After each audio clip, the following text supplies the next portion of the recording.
नमस्कार साथियों, स्वागत है आप सभी का आपकी अपनी पाठशाला पर। मैं हूं अंकित अवस्थी। आप हैं मेरे साथ में एक बेहतरीन सेशन पर चर्चा करने के लिए। अक्सर हम लोगों ने जिस प्रकार के सेशंस आज तक अपनी पाठशाला या अंकित इंस्पायर इंडिया पर लिए हैं, उनमें और आज के इस सेशन में कुछ अंतर है। अंतर क्या है पहले मैं वो बता देता हूं और फिर उसके बाद आज के सेशन की शुरुआत करता हूं। तो मेरे जितने भी साथी इस समय मेरे साथ जुड़ चुके हैं, सभी का मोस्ट वेलकम है। राज, अभिनंदन, योगेश, शिवम, लव स्टोरी, अनूप राय, श्वेता, आदित्य, सभी साथियों को वेरी गुड मॉर्निंग। आइए तो मेरे प्यारे साथियों, आपके साथ में कुछ बेसिक जानकारी पहले साझा करते हुए आज की भूमिका की तरफ बढ़ेंगे, प्रस्तावना की तरफ बढ़ेंगे। लेकिन सेशन शुरू हो उससे पहले भी एक मेरी प्रस्तावना है जिसे आप सुन लें तो बेहतर होगा। क्या प्रस्तावना है? प्रस्तावना यह है जनाब कि आज से पहले आपने हमें YouTube पर करंट अफेयर्स की क्लासेस लेते हुए देखा है। करंट अफेयर्स, करंट इश्यूज, कुछ उसी प्रकार की क्लासेस लेते हुए देखा है। अक्सर चाहे अंकित इंस्पायर इंडिया हो, चाहे अपनी पाठशाला हो, चाहे बातें बाजार की हो, दुनिया में जो चल रहा है हम उस पर सेशन लेकर संभवतया जल्दी से जल्दी आने का प्रयास करते हैं। लेकिन आप में से बहुत सारे साथी जो हमारे साथ एप्लीकेशन पर कनेक्टेड हैं, एप्लीकेशन पर कनेक्टेड कौन से एप्लीकेशन पर? अपनी पाठशाला पर, जहां पर लगभग 3 लाख लोग ऑलरेडी हमारे साथ जुड़े हैं। अपनी पाठशाला एप्लीकेशन पर जुड़े हुए जो हमारे मित्र हैं, वो हमसे यानी मुझसे करंट अफेयर्स तो पढ़ते हैं यूट्यूब पर, और जो पेड क्लासेस हैं या फिर जिनके माध्यम से जीके के सब्जेक्ट पढ़े जाते हैं, हिस्ट्री, ज्योग्राफी, पॉलिटी, इकोनॉमी, इन्हें वो एप्लीकेशन पर पढ़ते हैं। और ऐसा करते हुए मुझे कईयों साल हो चुके हैं। मैंने अभी तक यूट्यूब पर कभी जीके पढ़ाया नहीं। मुझे नहीं पढ़ाने का बड़ा कारण ये लगा कि ठीक है, मतलब एक चीज़ यहाँ है, दूसरी चीज़ वहाँ है, ताकि दोनों के बीच में किसी प्रकार का व्यवधान या मत भिन्नता नहीं होगी। कोई बात नहीं। लेकिन जब हमने जीके के सेशंस को, विशेष रूप से इंडियन पॉलिटी, इंडियन ज्योग्राफी के सेशंस को अपने एप्लीकेशन पर पढ़ाया, तो ये पाया कि बहुत सारे बच्चों ने बहुत सी बातें पहली बार जानी थी। बहुत सारे बच्चों ने जब बहुत सी बातें पहली बार जानी थी, तो ये तक हमें पता चला कि उनमें से कई विद्यार्थी तो ऐसे थे जिन्हें साइंस बैकग्राउंड होने की वजह से ये भी नहीं पता था कि भारत चलता कैसे है। उन्हें लगता था कि कोई प्रधानमंत्री आएगा और वो प्रधानमंत्री ही देश को चलाएगा। लेकिन प्रधानमंत्री किसके प्रति जवाबदेह है? भारत के अंदर संविधान का क्या महत्व है? संविधान क्या होता है? संविधान की विशेषताएं क्या होती हैं? संविधान नाम की चीज क्या होती है? हर व्यक्ति का जो भारत में रह रहा है उसका मूल अधिकार क्या होता है? इस तरह की जो बातें हैं, ये हमें एहसास हुआ कि हमारे जो विद्यार्थी एप्लीकेशन पर हैं उन्हें तो पता है, हम उनको बताने का प्रयास कर रहे हैं, लेकिन उनका ही एक आग्रह ये आया कि सर ये चीज़ ऐसी है जिसे जितने ज़्यादा लोगों को जानकारी हो उतने ज़्यादा लोग इससे लाभान्वित होंगे। जिस प्रकार से दुनिया भर की नॉलेज मैं आप लोगों को करंट के माध्यम से देने का प्रयास करता हूं, मुझे रिकमेंड किया गया कि सर आप इंडियन पॉलिटी के ये जो सेशंस हैं ये विद्यार्थियों के साथ यूट्यूब पर भी साझा करिए, ताकि लोगों को विषय के बारे में जानकारी पता चले। क्योंकि अधिकांश बालक भारत के अंदर साइंस बैकग्राउंड के हैं, उन्हें पता ही नहीं है कि वो किस देश में क्या काम किस तरह से करना चाहते हैं। उन्हें पता ही नहीं है कि भारत का संविधान कितनी खूबसूरत किताब है। उन्हें पता ही नहीं है कि भारत के अंदर किस प्रकार से उन्हें अधिकार दिए गए हैं। जब भी कोई राज्य सरकारें हों या केंद्र सरकारें हों, जब वो बनकर आती हैं तो वो लगातार अपने नियम में किस प्रकार से निरंतरता रख पाती हैं। ऐसा क्यों होता है कि कोई पॉलिसी एक सरकार चलाती है तो दूसरी सरकार आने पर उसे रोक नहीं पाती? ये लोक कल्याणकारी राज्य क्या होता है? देश के अंदर क्यों सबके भलाई के लिए कार्य किया जाता है? ये सारी बातें कहीं ना कहीं आम जन तक नहीं थी। इसी कारण से हमने अपने उपलब्ध समय में से कुछ समय आप लोगों के साथ YouTube पर आने का निर्णय लिया, और YouTube पर आकर के आपके साथ इंडियन पॉलिटी के वो सेशंस जो मैंने YouTube से एप्लीकेशन पर पढ़ा रखे हैं, मतलब ऑलरेडी एप्लीकेशन पर जिनको पढ़ा रखा है, उन सेशंस को आपके साथ साझा करने का प्रयास किया। जब से मैंने अभी बोला है, अब तक आपको बोलते बोलते मुझे मिनट हो चुकी हैं 4 मिनट में मैंने जो बातें बोली अब आपको वही समझनी है। मैंने जो 4 मिनट में आपसे अभी हाल बातें करी ना दोस्तों, ये जो 4 मिनट की बातें हैं, असल में ये बातें मेरे सेशन को शुरू होने से पहले की, मेरे सेशन को शुरू होने से पहले की प्रस्तावना थी। अब आपको यही समझना है। मैंने जो ये 4 मिनट का भाषण दिया ना अभी हाल आपको, ये भाषण नहीं था। मैंने भूमिका बनाई थी कि आपको मैं ये सेशन क्यों करा रहा हूं। मैंने आपको भूमिका बनाकर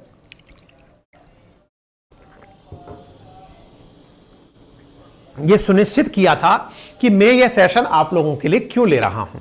ठीक है, अच्छा अब सोचिए, मेरा तो भूमिका 4 मिनट में खत्म हो गया कि मैं ये लेक्चर क्यों ले रहा हूं, लेकिन जो भारत का मूल संविधान है, ये bare act of Indian constitution है, भारत का मूल संविधान, द कॉन्स्टिट्यूशन ऑफ इंडिया, जिसके आधार पर भारत चलता है। सोचिए, जब कभी कोई किताब लिखी जाएगी तो उससे पहले यह निर्धारित किया जाएगा कि इसको क्यों लिखा जा रहा है। अगर आपको यह बात बहुत भारी लगती है कि पता नहीं सर क्या कहना चाह रहे हैं, तो मैं आपको खुद थोड़ी थोड़ी सी बातें बताता हूं, आप उससे अपने आप को रिलेट करिएगा। कोई सी भी XYZ बातें लीजिएगा। आज का ये सेशन आप लोगों का इंडियन पॉलिटी में इंटरेस्ट जगा देगा, यह मैं श्योर कर सकता हूं।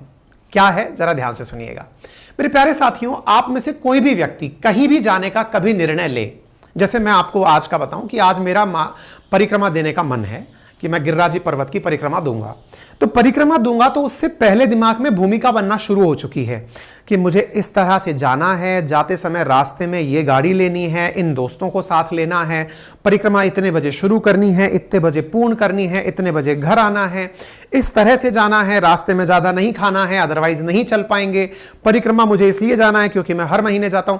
ये जो प्लानिंग है ना, किसी भी कार्य को करने से पूर्व प्लानिंग होती है। जैसे आज के सेशन में आप जब यहां आए हैं तो मैं आपको 7 दिन से इन्फॉर्म कर रहा हूं कि बच्चों हमारी एक क्लास आने वाली है, बच्चों हमारी एक क्लास आने वाली है। जीवन में आप कोई भी काम अगर रैंडम करते हैं तो उसका कोई महत्व नहीं है, लेकिन जब आप प्लानिंग के साथ करते हैं तो उसे आपकी प्लानिंग के कारण बेहतरीन एग्जीक्यूशन मिलता है। मेरे प्यारे साथियों, ठीक इसी प्रकार से जब भारत अंग्रेजों की दास्ता में था, लगातार इंडियन नेशनल कांग्रेस प्रयास कर रही थी स्वतंत्रता संग्राम को आगे बढ़ाने का, तो उस समय यह निर्णय लिया गया कि हम लोग अपने देश को चलाएंगे तो सही, लेकिन चलाने की रूल बुक तो होनी चाहिए, रूल बुक होनी चाहिए। अब यह क्या कहानी है, चलिए मैं थोड़ा सा रूल बुक के ऊपर आता हूं।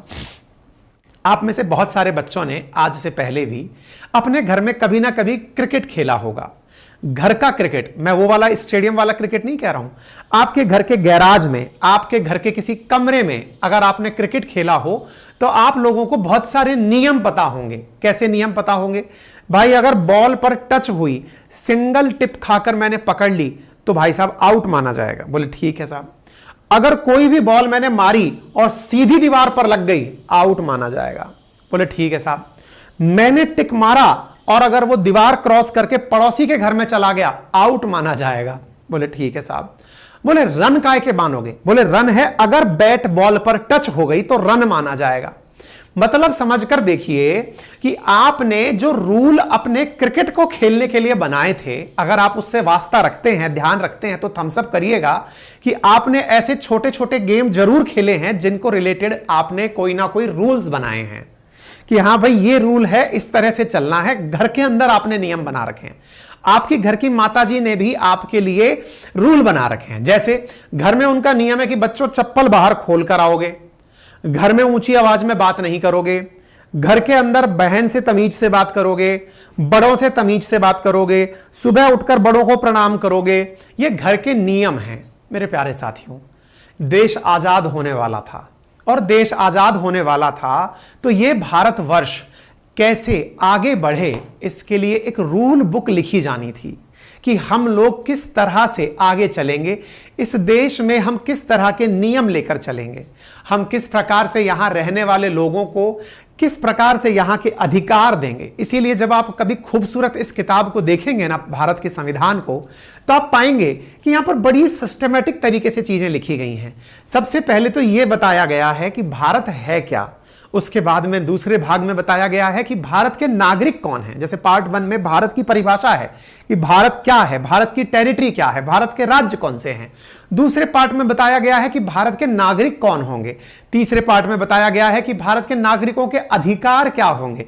चौथे पार्ट में बताया गया है कि राज्य यानी जो देश है उसके अधिकार क्या होंगे या वो क्या करना चाहेगा। आप देखिए, सबसे पहले यूनियन टेरिटरीज की बात की, यूनियन एंड उसके भाग की बात की गई। दूसरे में सिटीजनशिप की बात की गई है। तीसरे में मूल अधिकार की बात की गई है। चौथे में डीपीएसपी की बात की गई है, directive principles to the state policy की बात की गई है।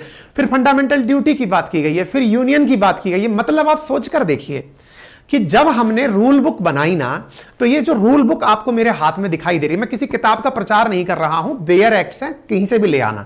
ये मत समझना सर किसी किताब का प्रचार कर रहे हैं। ये मेरी बचपन की किताब है, आप इसके कलर से देख सकते हैं। जब मैं पढ़ा करता था, मतलब जब हम प्रिपरेशन किया करते थे एग्जाम्स के टाइम्स की, आपको शायद कलर चेंज होते हुए दिख जाएंगे, है ना। ये हमारे उस जमाने की किताब है जब हम पढ़ा करते थे, तो हमारी बहुत करीब किताब है ये, जब हम पढ़ते थे ना कंपटीशन के लिए, प्रशासनिक परीक्षाओं के लिए, ठीक है ना। तो इससे ये अंदाजा मत लगाना सर किसी किताब का प्रचार कर रहे हैं, तो बहुत पुराना एडिशन है, 13th एडिशन है जो मेरी टेबल पर रखा हुआ है, ठीक है। 2015 का एडिशन है ये जो मेरे सामने रखा हुआ है। तो मैं प्रचार नहीं कर रहा हूं, आपको बता रहा हूं कि किताब है ये। अब ये जो किताब लिखी गई थी, इस किताब को लिखते समय हमने रूल बुक में क्या क्या लिखा ये बात तो हमने डाल दी, लेकिन हम इस किताब में क्या चाहते हैं ये बात भी तो किसी ने डिसाइड की होगी। आपको याद होना चाहिए, ये जो पुस्तक आप मेरे साथ में देख रहे हैं, भारत का मूल संविधान, ये आप सबने अब तक इसको बहुत अच्छे से याद कर रखा है कि ये 2 साल 11 महीने और 18 दिन में जाकर बनी थी। ये सब लोगों ने बहुत बढ़िया से रटा हुआ है। चाहे आपने आज तक कंपटीशन की तैयारी की हो या ना की हो, भारत के संविधान के बारे में आपको मालूम है कि भारत का संविधान पूरे 3 साल में बनकर तैयार हुआ था, ठीक है।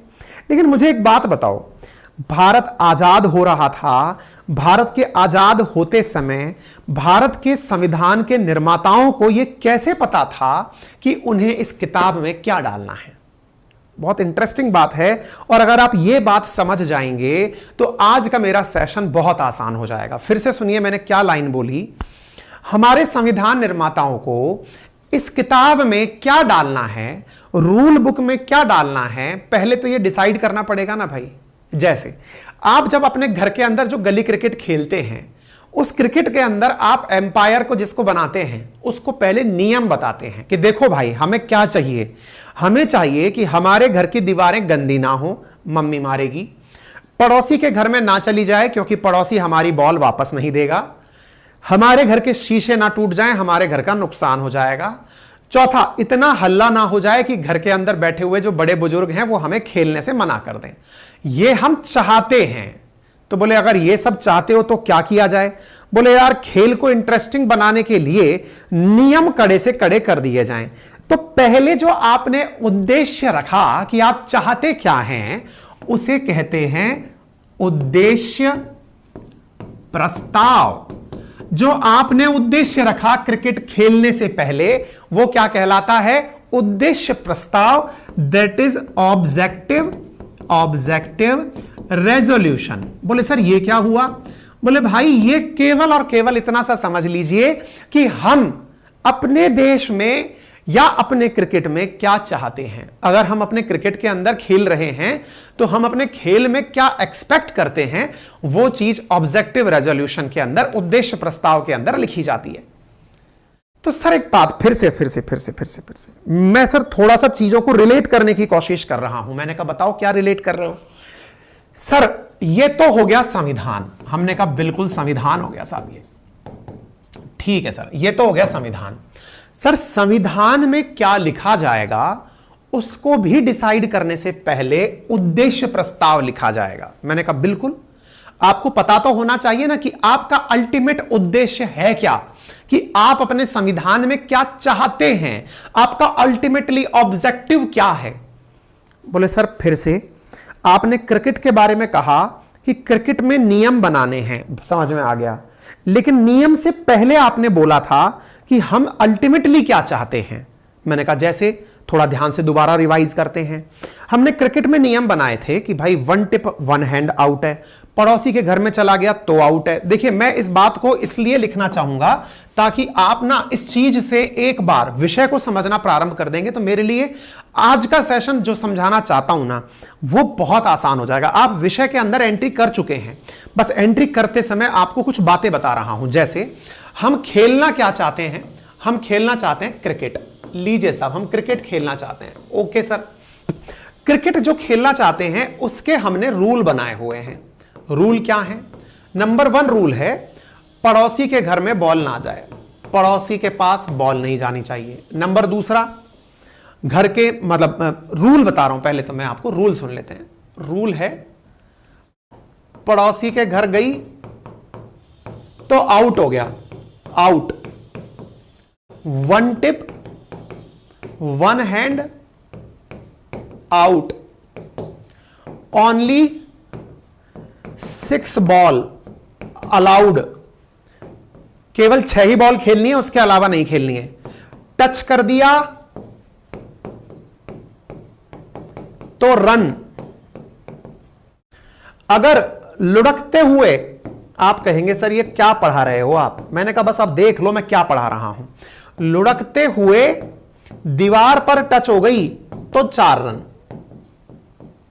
डायरेक्ट बाहर गई तो आउट, डायरेक्ट बाहर तो आउट।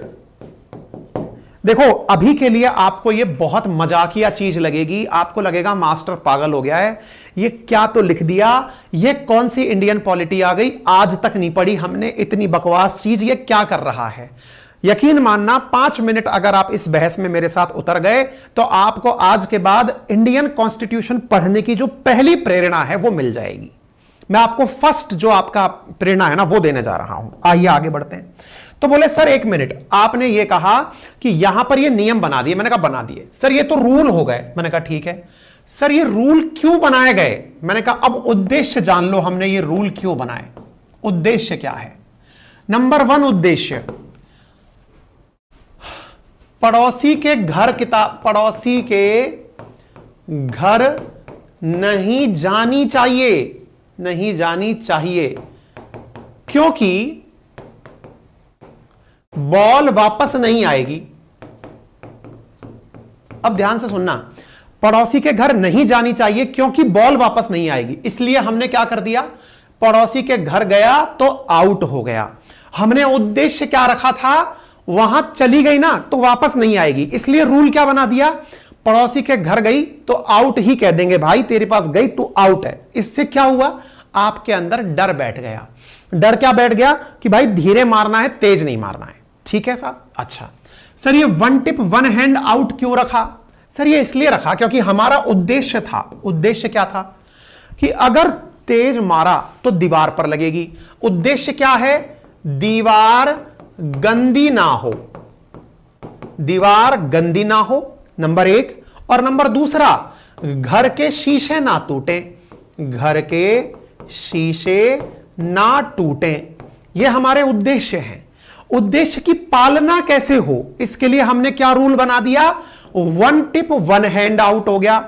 भाई अब आपको मालूम है टप्पा लगते ही आउट है, तो आउट के नियम सख्त कर दिए।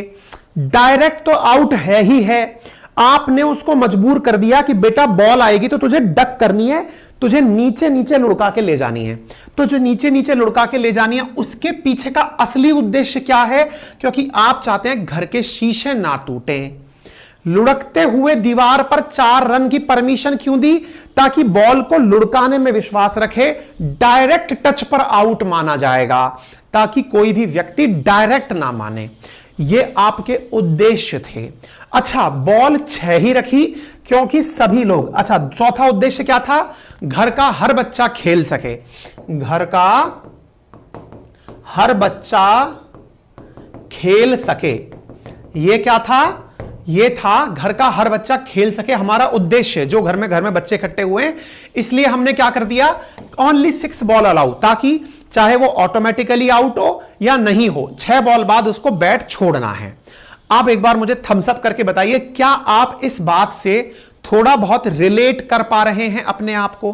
अगर आप रिलेट कर पा रहे हैं तब मैं आपको सीधा अब संविधान में उतारने वाला हूं। जल्दी बताइए, क्या आपने, मैंने यही उदाहरण क्यों लिया, मैं कोई और भी उदाहरण ले सकता था। इस उदाहरण के पीछे का असली मकसद क्या था, ताकि आप अपने आप को रखकर देख सकें, आप अपने आप को संविधान सभा में बिठाकर देख सकें। एक बार रिलेट कर लिया हो तो थम्स अप करिएगा कि यह आपने अपने आप को रिलेट कर लिया हो तो बताइएगा। थम्स अप करिए भाई, रिलेट कर लिया है इस कहानी से, आप अपने आप को कनेक्ट कर पा रहे हैं कि कहानी क्या चल रही है।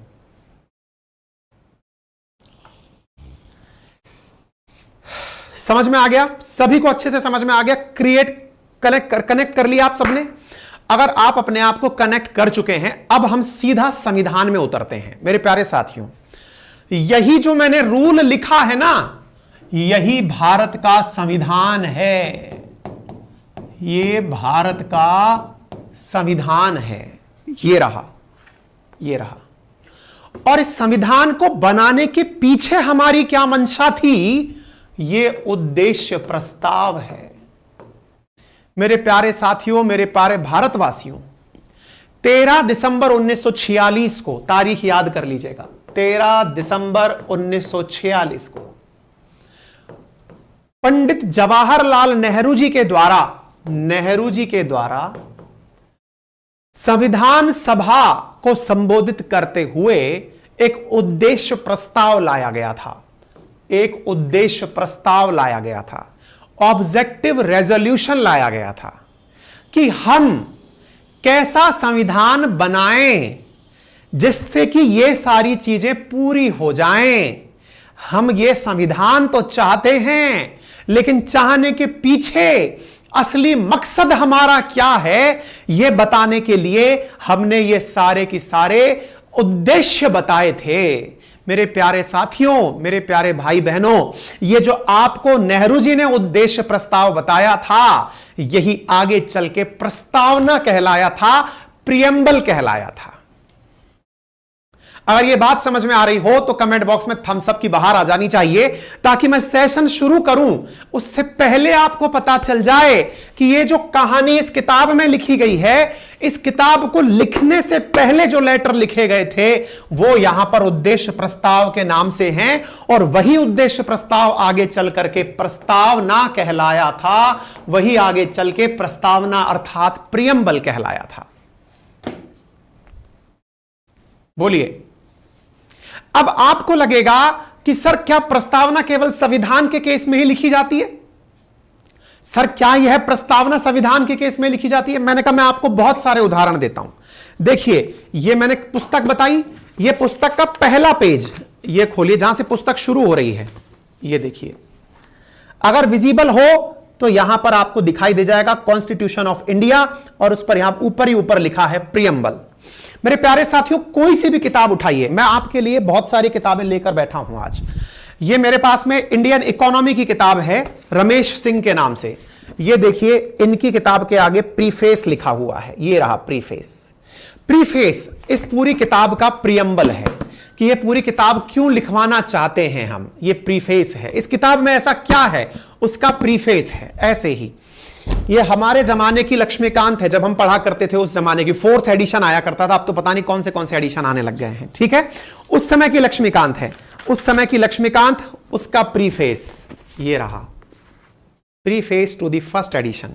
इसके बाद में एक्नॉलेजमेंट, ईयर वाइज क्वेश्चंस, सब चीजों के पीछे प्रीफेस लिखा होता है। ऐसे ही देखिए, मैं आपके सामने एक और पुस्तक लेके बैठा हुआ हूं, रिच डैड पुअर डैड। इसके अंदर भी इससे पहले का प्रीफेस। दुनिया की कोई भी किताब ऐसी नहीं है जिसको लिखा जाए और उसके पहले प्रीफेस ना लिखा जाए। बोलो, आपको इतनी बात समझ में आई या नहीं आई? जब तक आपको यही नहीं पता है कि आप किसी पुस्तक को क्यों लिख रहे हो, आप क्या लिखोगे? तो संविधान निर्माताओं ने संविधान लिखने से पहले जो उद्देश्य प्रस्ताव तैयार किया था, यह प्रस्तावना कहलाया। इंटरेस्टिंग बात अब सुनने की आवश्यकता है। क्या आवश्यकता है साहब? हमने बढ़िया से रूल बुक लिखी। अब ध्यान से सुनना, स्टेप 2 एक्टिवेट हो रहा है। उद्देश्य प्रस्ताव आगे चल करके प्रस्तावना कहलाया, यह बात तो आपको समझ में आ गई। लेकिन इंपॉर्टेंट मैं जो लाइन बोल रहा हूं जरा उसको सुनना, बहुत इंपॉर्टेंट बात है। यहां तक क्लियर हो गया आप सबको कि हमने ऐसा क्यों किया? अब थोड़ा एक कदम आगे चलते हैं साहब, एक कदम आगे चले। हमने साहब रूल लिख लिए, हमने अपने क्रिकेट के रूल लिख लिए, डन हो गए साहब, ये कोई बात नहीं। हमने किताब के अंदर रूल तो लिख लिए, रूल लिख लिए, तो अब हुआ क्या कि साहब हमारे घर में अगले दिन मौसी के बच्चे आए, आ गए साहब। अभी तो हमारे घर में चाचा ताऊ जी और हम ही रह रहे थे, अपने बच्चे सब खेल रहे थे, नियम सबको पता थे, ठीक है साहब। अब थोड़े दिन बाद हमारे घर में मौसी के बच्चे आए, ठीक है साहब। तो साहब जब घर में मौसी के बच्चे आए तो हमने उन्हें सीधे नियम बता दिए कि सुनो बेटा, अपने घर के ये नियम हैं। क्या नियम है? कि ऐसा करेंगे और ऐसा करेंगे। देखो, आप अगर कहानी में कनेक्ट हो जाएंगे ना, तो आपको प्रस्तावना से जुड़े हुए सारे मुद्दे, जो आज का टाइटल, वो सब समझ में आ जाएगा। इंटरेस्टिंग कहानी, बस कहानी सुननी है। मैं कह रहा हूं आप में से बहुत सारे लोगों को तो सेशन खत्म हो जाएगा, तब तक यही नहीं पता चलेगा कि हमने सेशन के अंदर ऐसा क्या था जो कि मिस कर दिया। ध्यान से सुनना। हमने कहा अगले दिन हमारे घर पे साहब मौसी के बच्चे आ गए साहब, आए साहब मौसी के बच्चे। मौसी के बच्चों ने कहा भैया क्रिकेट खेलना है हमें। बोले बेटा खेलो, आओ। बोले बेटा सुनो, ये नियम है। अच्छा, रूल क्या है भारत के अंदर? अभी संविधान है, ठीक है साहब, कोई बात नहीं। हमने उनको रूल बता दिए, बेटा ऐसे क्रिकेट खेलना है, ठीक है। दूसरा, वो बेचारे रूल मान के खेलने लग गए। थोड़े दिन बाद जो बच्चे पहले क्रिकेट खेला करते थे, मतलब आप और हम जब क्रिकेट खेला करते थे, अब हमारे भी बच्चे पैदा हो गए। ध्यान से सुनिएगा साहब, पहले आप और हम खेला करते थे, आप और मैं, ये तो हम घर के सदस्य थे, हम यही लोग तो खेल रहे थे। अच्छा, अब हमारी फर्स्ट जनरेशन आ गई, मतलब मेरे बच्चे पैदा हो गए साहब। अब जब मेरी फर्स्ट जनरेशन आई, वो भी क्रिकेट खेलने लगी।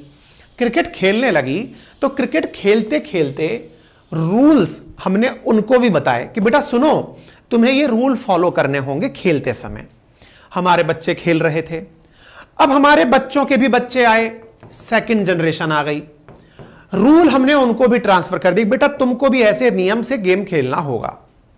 भाई साहब, जो फर्स्ट जनरेशन के अंदर और सेकंड जनरेशन के अंदर बच्चे आए ना, वो इन नियमों से घुटने लगे, उनका जी घुटने लगा कि यार सर क्या बकवास बातें कर रहे हो, मैं क्यों मानूं नियम। मैंने कहा बेटा देख नहीं रहे हो क्या, ये नियम इसलिए मानना है क्योंकि रूल बुक के अंदर लिखा है। बोले मैं नहीं मान रहा। अरे हमने कहा यार नियम के अंदर लिखा है। बोले नियम में लिखा है तो क्या लकीर के फकीर हो जाऊं क्या मैं? जो लिखा है मैं वही सब फॉलो करने लगूं? क्या मैं कोई पागल हूं क्या? मैं कोई बेवकूफ हूं क्या? जो लिखा है मैं वही फॉलो क्यों करूं? मुझे नहीं पता मैं क्यों फॉलो करूं, मैं क्यों फॉलो करूं? बड़ा सवाल है ये। अब तक जब आप और हम, जिन्होंने खुद ने नियम बनाए थे, उन्होंने तो नियम बहुत अच्छे से फॉलो किए।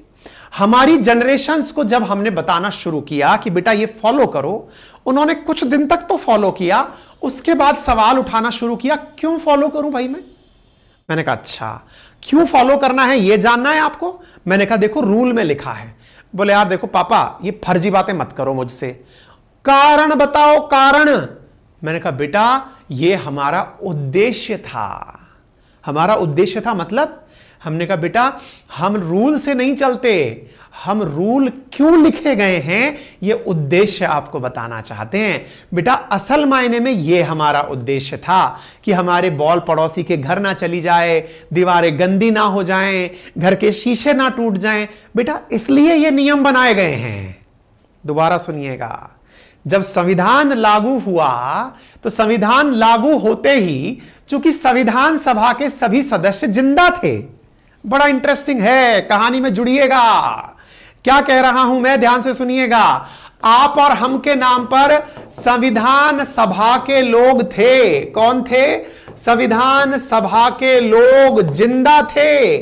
और जब वो लोग जिंदा थे ना, तो उन्हें कभी इस बात की आवश्यकता ही नहीं पड़ी। किस बात की आवश्यकता नहीं पड़ी?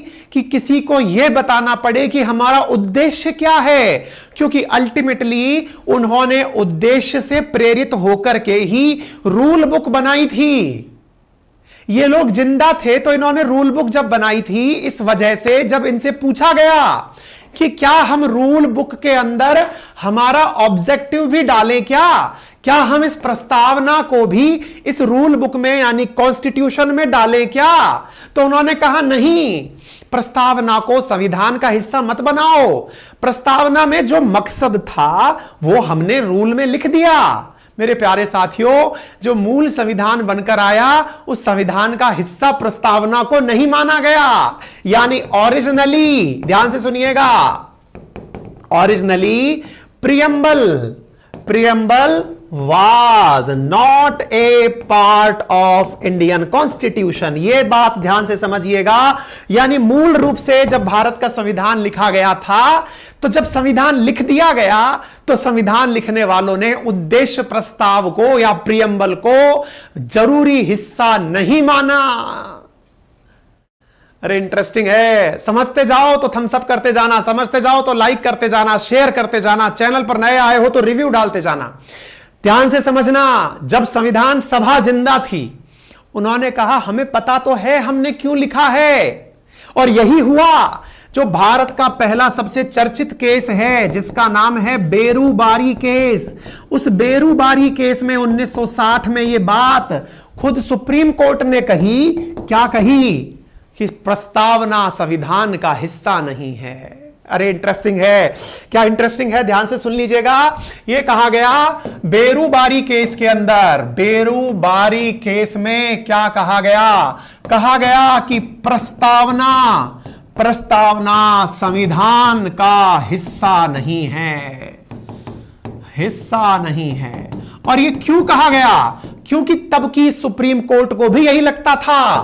क्या लगता था? अरे संविधान सभा जिंदा तो है, उसने सारी बातें रूल के अंदर लिख तो दी, उसने सारी बातें रूल बनाकर लिख तो दी, उसके लिए हमें प्रियम्बल की आवश्यकता ही नहीं है, इस बात को किताब के आगे लगाने की जरूरत ही नहीं है।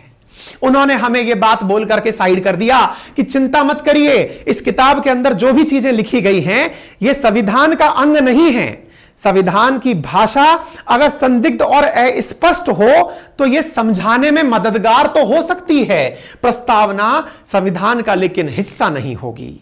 ये संविधान को अगर समझते समय किसी को दिक्कत आए तो उसे डायरेक्शन तो दे सकती है, लेकिन यह संविधान निर्माताओं को यह बाध्य नहीं करती कि वो इसे संविधान का हिस्सा माने।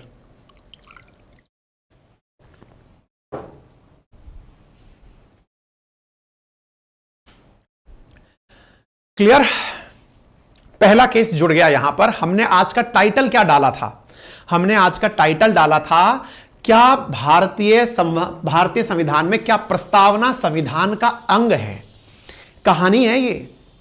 अरे प्रभु, ये कहानी है कि क्या प्रस्तावना संविधान का अंग है। तो ये कहानी आई कहां से? वो कहानी मैंने आपको सुनाई क्योंकि हमारे संविधान निर्माताओं को ही 1960 तक के बेरूबारी केस में तो ये लगा ही नहीं था कि प्रस्तावना संविधान का अंग है। पता है वो क्या बोलते थे? अरे इसके माध्यम से तो हम संविधान निर्माताओं के मन में क्या था, उनका उद्देश्य क्या था, यह जानने में हमें मदद मिलती है। यानी कि बेरूबारी केस की जो लाइंस है ना, उसमें यह बात मेंशन है। क्या मेंशन है? कि हमें इस माध्यम से, यानी प्रियम्बल के माध्यम से संविधान निर्माताओं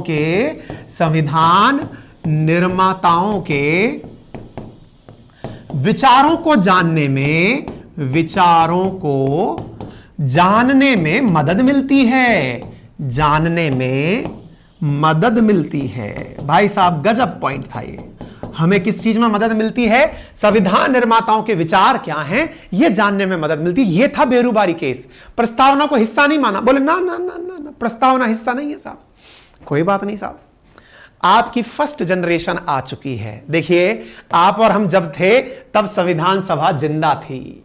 संविधान सभा जिंदा थी, संविधान सभा ने ही रूल बनाए थे, संविधान सभा को उद्देश्य प्रस्ताव पता था। अब धीरे धीरे भारत का संविधान बन गया, बनकर लागू हो गया।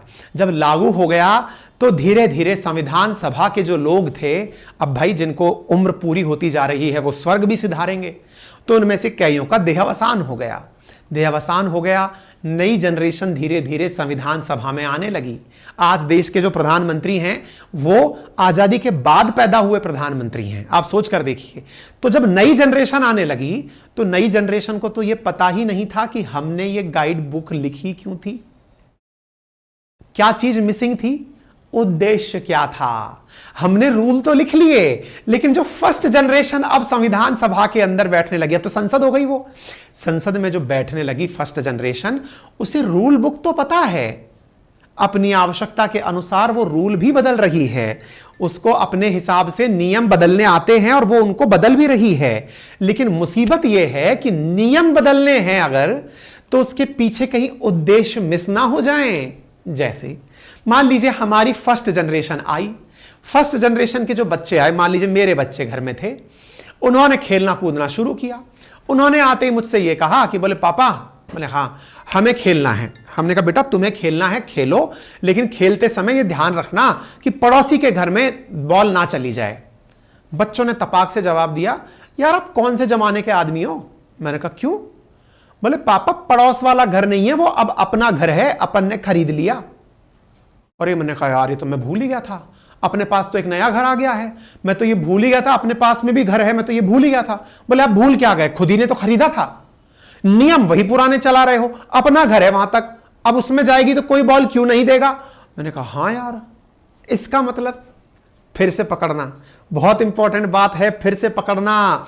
इसका मतलब यह हुआ कि भाई साहब समय के साथ चीजों में परिवर्तन आता है, इसका मतलब इस रूल बुक के अंदर भी परिवर्तन आएगा। क्योंकि जो पहले उद्देश्य लिखा गया था वो क्या था, पड़ोसी के घर में नहीं जानी चाहिए क्योंकि वो बॉल वापस नहीं देते।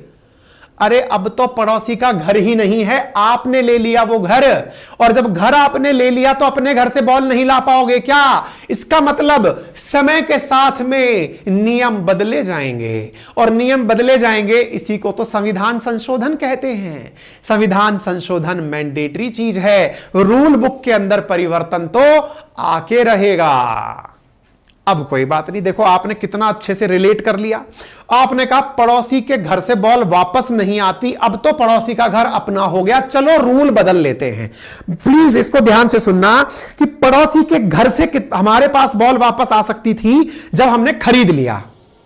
लेकिन क्या आपने एक चीज नोटिस करी, इस रूल में परिवर्तन करने से पूर्व आपने उद्देश्य को पढ़कर देखा। एक बार दोबारा सुनना, मैं इस रूल को बदलना चाहता था कि पड़ोसी के घर से बॉल आउट मानी जाएगी, मैं इस रूल को बदलना चाहता था। बोले अब से आउट नहीं मानी जाएगी, लेकिन आउट नहीं मानी जाएगी, इससे पहले मैंने क्या किया, उद्देश्य प्रस्ताव को पढ़ा। अरे मेरे प्यारे साथियों, भारत में धीरे धीरे जैसे संविधान संशोधन होने लगे, सुप्रीम कोर्ट को यह आवश्यकता लगने लगी कि अरे ओ महानुभावों, अरे ओ संसद के अंदर बैठे सांसदों, यदि तुम्हें यह संविधान में संशोधन करना है तो कृपया करके प्रस्तावना को पढ़ जरूर लेना, उस प्रियम्बल को पढ़ लेना कि उसके अंदर उद्देश्य क्या था। अरे मेरे प्यारे साथियों, जो बेरूबारी के बाद का दूसरा केस था ना, बेरूबारी के बाद का 1967 का जो गोलखनाथ केस था, उस गोलखनाथ केस के अंदर, ये ध्यान से सुनना, बड़ी इंटरेस्टिंग बात है, सुप्रीम कोर्ट ने प्रस्तावना को संविधान का हिस्सा तो नहीं माना, लेकिन पता है हिदायतुल्लाह ने क्या कहा, न्यायमूर्ति हिदायतुल्लाह ने कहा कि मुझे तो इस पूरे संविधान की आत्मा ही प्रस्तावना लगती है। कितना जबरदस्त बात है। उन्होंने क्या कहा कि मुझे तो इस संविधान की आत्मा प्रस्तावना लगती है। प्रस्तावना, ये ध्यान से सुनिएगा, किसने कहा था, न्यायमूर्ति हिदायतुल्लाह ने कहा कि अरे ओ संविधान निर्माताओं, अरे ओ सांसदों, आप लोग जो ये सारा काम कर रहे हो ना, माना कि प्रस्तावना संविधान का अंग नहीं है, मैं मान सकता हूं क्योंकि आपको जरूरत नहीं लग रही है, आपको लग रहा है कि क्या जरूरत है उद्देश्य पता होने की, लेकिन सुनो, आगे से जब भी आप लोग संविधान संशोधन करो ना, तो कम से कम एक बार के लिए प्रस्तावना पढ़ लेना, क्योंकि वो मेरे हिसाब से, किसके हिसाब से, हिदायतुल्लाह के हिसाब से, वो संविधान की आत्मा है। आपका दिमाग अचानक भन्ना जाएगा, और ऐसा रुको मेरा ऑब्जेक्शन है। मैंने कहा बता भाई क्या ऑब्जेक्शन है। सर बी आर अंबेडकर साहब ने आत्मा किसी और चीज को कहा है? कमेंट बॉक्स में बताओ अगर आप जानते हो तो बी आर अंबेडकर साहब ने संविधान की आत्मा किसे कहा है? जल्दी से कमेंट बॉक्स का आंसर दीजिएगा। हिदायतुल्लाह ने किसको कहा? प्रस्तावना को कहा, वो मैंने आपको बता दिया। इस इंटरेस्टिंग चीजें चल रही हैं साहब, इंटरेस्टिंग चीजें क्या चल रही हैं कि प्रस्तावना संविधान का हिस्सा है या नहीं, गोलकनाथ केस तक आ गया। गोलकनाथ केस में संविधान संशोधन के नाम पर प्रस्तावना को जोड़ा जाए कि नहीं जोड़ा जाए, सवाल अभी तक चल रहा है। प्रस्तावना संविधान का हिस्सा नहीं बन पाई है। हिदायतुल्लाह कह रहे हैं मुझे तो यह आत्मा लगती है मेरे भाई, लेकिन तुम लोग मान ही नहीं रहे हो। लेकिन यह बात आप भी समझ चुके होंगे कि किसी को भी अगर नियम बदलने हैं तो उसको पीछे से यह जाकर पढ़ना तो पड़ेगा कि उद्देश्य क्या था, इस नियम को बनाने का उद्देश्य क्या था। मेरे प्यारे साथियों ने बहुत अच्छे जवाब देने शुरू कर दिए हैं। बी आर अंबेडकर साहब ने आर्टिकल 32 को कहा था, प्रिया मोहम्मद एजे XYZ क्रिया नमन अंकुर लाइफ पवन शिवम अंशिक साइलेंस भारत। सभी साथियों ने बिल्कुल सही जवाब दिया है कि उन्होंने किसको कहा था? आर्टिकल 32 को संविधान की आत्मा कहा था। यह ध्यान रखना बड़ी इंपॉर्टेंट चीज है। इतनी बात समझ में आ गई? चीजें रिलेट कर पा रहे हो आप? पड़ोसी के घर बॉल क्यों नहीं जानी चाहिए थी? क्योंकि पड़ोसी घर को बॉल को लौटाता नहीं था। अब हमने क्या कर लिया? पड़ोसी का घर भी खुद ही खरीद लिया। और जब हमने पड़ोसी का घर खरीद लिया तो पड़ोसी का घर खरीद लिया तो पड़ोसी का घर बॉल जाएगी तो टेंशन है नहीं। इस वजह से हमें उद्देश्य प्रस्ताव पता होना जरूरी था, प्रियम्बल पता होना जरूरी था संविधान को लागू करते समय। ठीक है साहब, चलता रहा मामला, चलता रहा। अच्छा, एक बात कॉमन सेंस की ये याद रखने की आवश्यकता है कि हमने पड़ोसी के घर को नियम में उद्देश्य को जोड़कर रखा। आपको पता है आगे क्या हुआ? यह समय बीता, थोड़ा समय और चला और गोलकनाथ के बाद एक लैंडमार्क डिसीजन आया और वो आया 1973 के अंदर, केशवानंद भारती। कौन सा मामला आया? केशवानंद भारतीवाद। केशवानंद भारती, गोलकनाथ वर्सेस पर गोलकनाथ के बाद आया केशवानंद भारती। पता है केशवानंद भारती ने क्या कहा? केशवानंद भारती केस के अंदर सुप्रीम कोर्ट अब तक यह समझ चुकी थी कि यदि आज के बच्चों को यही नहीं पता हुआ कि हम ये रूल क्यों लिख रहे हैं तो उनका उद्देश्य, मतलब भाई रूल तो हैं लेकिन रूल से हम बंधे हुए हैं, ये रूल हमने क्यों लिखे, अगर हमें यह नहीं पता है तो हमारे इसका कोई उद्देश्य नहीं रह जाएगा। मतलब रूल बुक में जो बातें लिखी गई हैं, वो रूल बुक में बातें जो लिखी गई हैं उनके पीछे का उद्देश्य अगर नहीं पता हुआ तो इनका कोई मतलब नहीं रह जाएगा। तो मेरे प्यारे साथियों, 1973 में जाकर के केशवानंद भारती मामले के अंदर सुप्रीम कोर्ट ने डिसीजन दिया और सुप्रीम कोर्ट ने तत्काल प्रभाव से कहा कि प्रस्तावना संविधान का अभिन्न अंग है। प्रस्तावना हो गई संविधान की। आप सोचिए, जिस रूल बुक को लिखते समय ये डिसाइड किया गया था, यार आज हमारी इस घड़ी का अलार्म वो ऑन रह गया, रिंगर, और हमें पता नहीं है ये कैसे ऑफ होता है। अभी क्या है कि हम आपको पढ़ाने में बिजी हैं और हम पता नहीं कर पाएंगे कि नहीं कर पाएंगे, छोड़िए इसको, हटाइए। हाँ जी, तो क्या आप मेरी बात समझ पा रहे हैं? मैंने क्या कहा आप सबसे? मुद्दा समझिए हम क्या बोल रहे हैं। प्रस्तावना संविधान का अंग है, यह बात कहां से पता चलकर आई? यह बात पता चल करके आई केशवानंद भारती मामले के अंदर। केशवानंद भारती मामले में फाइनली, क्योंकि आने वाला समय कैसा होगा यह बात तो आपको पता ना मुझको पता, आने वाला समय कैसा होगा इसको ध्यान में रखते हुए बोले प्रस्तावना को संविधान का अभिन्न अंग बना दो, इसके बाद हमारी टेंशन से मुक्ति हो जाएगी। इतनी बात अगर आपको समझ में आ गई हो तो थम्स अप कर दीजिएगा। मेरे प्यारे साथियों, जब आपको यह बात क्लियर हो गई हो तो इसके बाद की जो सबसे इंपॉर्टेंट बात मैं आपको बताना चाहूंगा और वो क्या है कि केवल इतना ही नहीं, इसके बाद में 1993 के अंदर SR बोम्मई केस हुआ और SR बोम्मई केस के अंदर भी यही कहा गया कि साहब संविधान के अंदर प्रस्तावना उसका अभिन्न अंग है। तो आज का स्टेटस क्या है? आज का स्टेटस है कि प्रस्तावना संविधान का अंग है, लेकिन बनते बनते उसे 1973 का समय आ गया था। 1973 में जाकर वो संविधान का अभिन्न अंग बनी। मेरे प्यारे साथियों, कई संविधान के बहुत बड़े बड़े जानकार रहे, जैसे आप लोग आज के जमाने में एम लक्ष्मीकांत पढ़ते हैं। मेरे प्यारे साथियों, भारत की आजादी के बाद जो सबसे प्रचलित इंडियन पॉलिटी की किताब लिखी गई वो सुभाष कश्यप जी के द्वारा लिखी गई थी। उनको पॉलिटिकल एनालिस्ट माना गया और उन्होंने पूरी राज व्यवस्था का पूरा एनालिसिस करके आप लोगों के लिए इंडियन पॉलिटी लिखी थी। सुभाष कश्यप जी का कहना है कि अगर संविधान शरीर है तो उसकी आत्मा प्रस्तावना है। यदि आपसे यह पूछा जाए कि बताइए किसने कहा कि संविधान शरीर है तो उसकी आत्मा प्रस्तावना है, तो यह लाइन लिखी गई थी, यह लाइन बोली गई थी सुभाष कश्यप जी के द्वारा। तो मेरे प्यारे साथियों, उम्मीद है अब आप लोगों को यह विषय वस्तु अच्छे से समझ में आ गई होगी कि प्रस्तावना क्या है। मैंने सारी बातें आपको बहुत अच्छे से बोलकर सुना दी। मैंने आज जो सेशन शुरू किया था वो कंप्लीट भी कर दिया, लेकिन आपके मन में अब तक यह क्यूरोसिटी बन चुकी होगी, अरे सर जिसकी इतनी चर्चा हो गई, जिसके इतने नियम हैं, जिस नियमों के परिणाम, जिसके ये उद्देश्य हैं, जिसके बाद में ये लिखा गया, कम से कम उसके दर्शन तो करा दो, ऐसा उसमें क्या लिखा हुआ है ये तो दिखा दो, जिसके चलते हमारा संविधान लिखा गया ये तो बता दो। मैंने कहा आओ बच्चों आपको दिखाते हैं हमारे प्रियम्बल में क्या लिखा गया। देखिए ये है भारत का प्रियम्बल। ये आप देख रहे हो कितना खूबसूरत सा चारों तरफ से ड्राइंग हुआ जो संविधान है। ये जो प्रियम्बल जो पन्ना लिखा हुआ है, इसको मैं स्पष्ट रूप से पढ़ के सुनाता हूं। लिखा क्या है?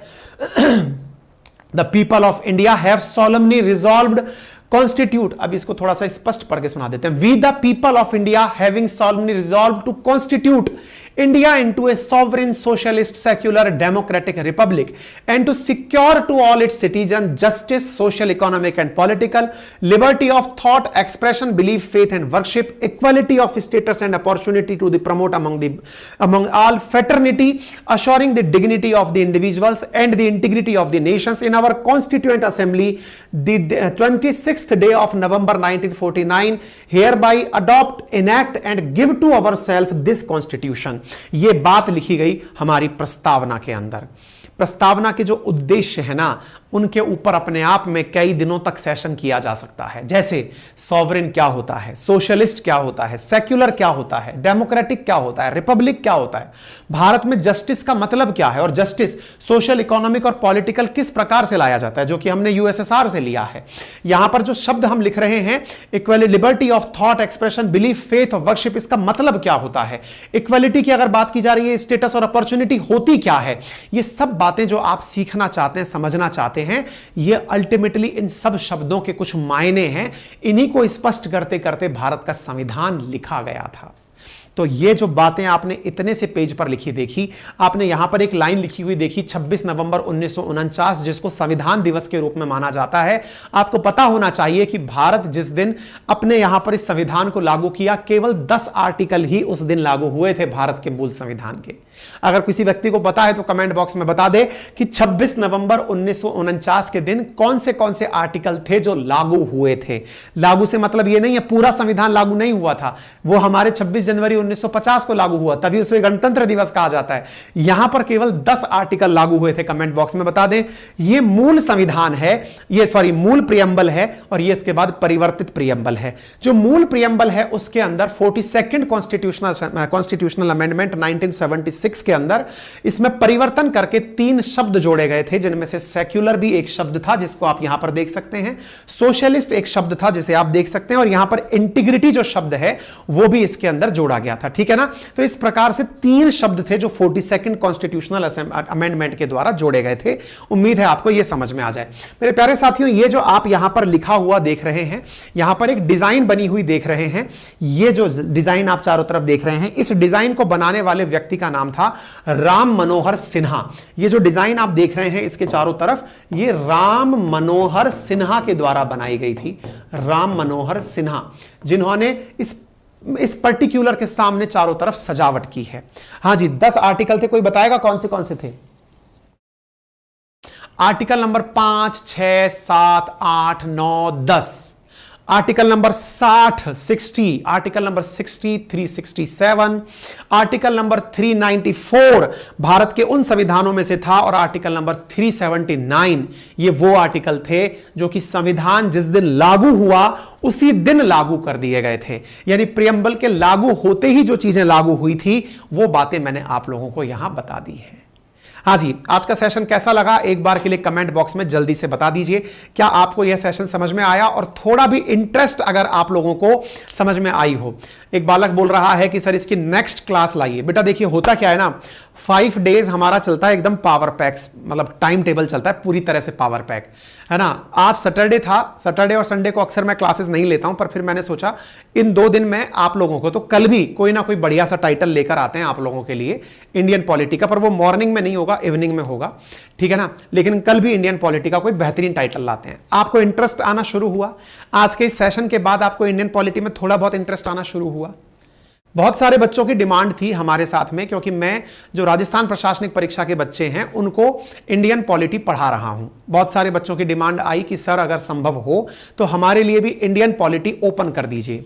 तो मेरे प्यारे साथियों, डेडिकेटेड इंडियन पॉलिटी यदि आप पूरी तरह से पढ़ना चाहते हैं, आरएएस के पॉइंट ऑफ व्यू से जो मैं पढ़ा रहा हूं, पूरा सिलेबस, कंप्लीट सिलेबस, तो वो हमने अपनी पाठशाला एप्लीकेशन, जिसका लिंक कमेंट बॉक्स में पिन कर दिया गया है, वहां पर मात्र 999 रुपीज में, जैसे मैंने यहां पढ़ाया है इसी तरह से विस्तार पूर्वक संविधान का संपूर्ण विश्लेषण मात्र 999 रुपए में आप लोगों के लिए दिया गया है। लिंक कमेंट बॉक्स में दिया गया है, आप वहां जाकर के अपने लिए, अगर आप रेगुलर ये क्लासेस करना चाहते हैं तो आप वहां से जाकर के भी रेगुलर पढ़ सकते हैं। बाकी जैसे जैसे यहां पर समय मिलेगा मैं इंडियन पॉलिटी के लेक्चर्स आपके लिए यहां लाता रहूंगा, ठीक है ना। तो कमेंट बॉक्स में हमने पिन कर दिया, 999 में जाकर के आप कंप्लीट इंडियन पॉलिटी ले सकते हैं, ठीक है। चलिए, किसी को कोई भी क्वेरी, कोई भी डाउट हो तो प्लीज बताएं। बेटा डेली क्लास में ले पाता, लेकिन मैं रोजाना 5 से 6 क्लासेस तो मेरी रेगुलर चल रही हैं। संडे के दिन मैं और क्लासेस नहीं लेता, पेड क्लासेस भी नहीं लेता, है ना। तो इस चक्कर में मैं आप लोगों की ये वाली क्लास सैटरडे संडे के दिन ले पाया हूं।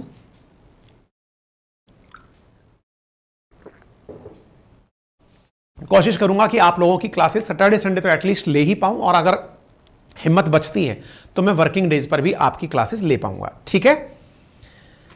चलिए, थैंक यू सो मच, ख्याल रखें अपना, फिर मुलाकात करते हैं, टेक केयर।